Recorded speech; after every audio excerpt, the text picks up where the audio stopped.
Hi friends, I am Surya. In this video, we are going to discuss about how a job can trigger another job in Jenkins.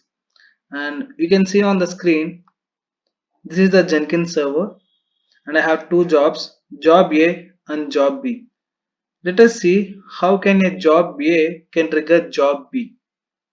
Before getting into it, for the jobs to be triggered, we need a plugin called parameterized plugin. For that, go to manage Jenkins and manage plugins. In the available, search for parameter. You can get the parameterized trigger plugin. Please install it without restart. I'm clicking on the install without restart. It will take some time for this to be installed. Let's wait for it. As it is showing on the pending status, now it got success. Check on the restart Jenkins when installation is complete and no jobs are running. This restart will take some time. Let's wait for the restart. Yes, my system got restarted and it is asking me for the username and password. I'm giving my credentials and I am signing it into the Jenkins machine.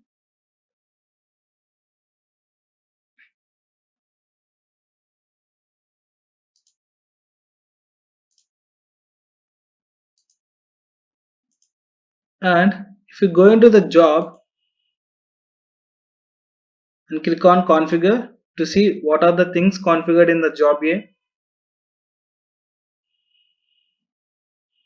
I have given a few things. No, I have not complicated anything.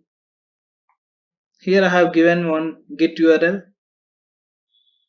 and if we come down into the build concept, click on the add build steps, then you can see trigger call builds on the project.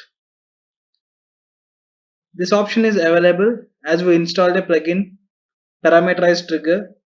If you are not installing the parameterized trigger, this option won't be available.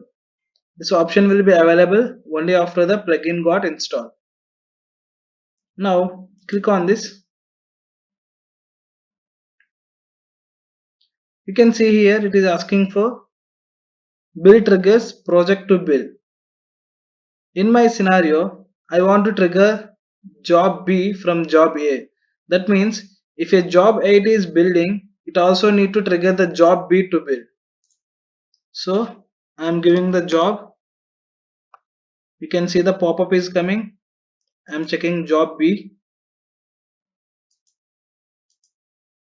and save it.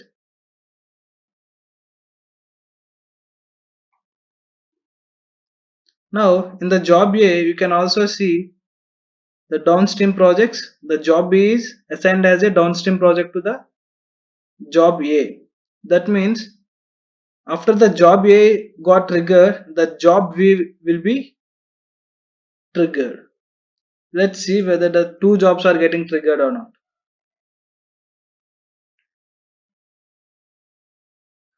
Let me add some changes in this job B configuration.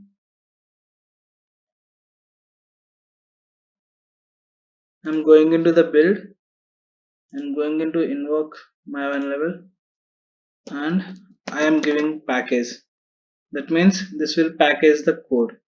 I'm just giving the package for this job to be run for some time, because if you are not providing any configurations in the job B, the job will run in a seconds.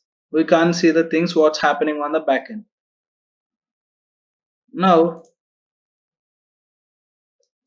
let me build the job A. I'm checking on build now. See, the job is getting built. Let me open a new tab. You can see now in the build queue, the job B also getting triggered automatically. We have built only the job A. The job B also built automatically. Let's get into the job B and see whether it's triggered or not. It may be failed. Why? Because we don't have any Maven installed in this. That's why the job get failed. But our scenario is the job has to trigger. And also I want to show you a interesting thing in this job trigger plugin. Let me go to the job A and go to configure. In this configure, you can give n number of jobs by entering comma between the job names. That means if you can give 10 jobs here and the 10 jobs can be triggered after the job A got built. That's it guys. That is about the triggering jobs from one Jenkins job to another job. I think you are clear about the scenario. If you have any things you want from me, you can comment in the comment box. Please like and subscribe my channel, your Tech. For more interesting videos, please subscribe and don't forget to click on the bell icon for all our latest videos.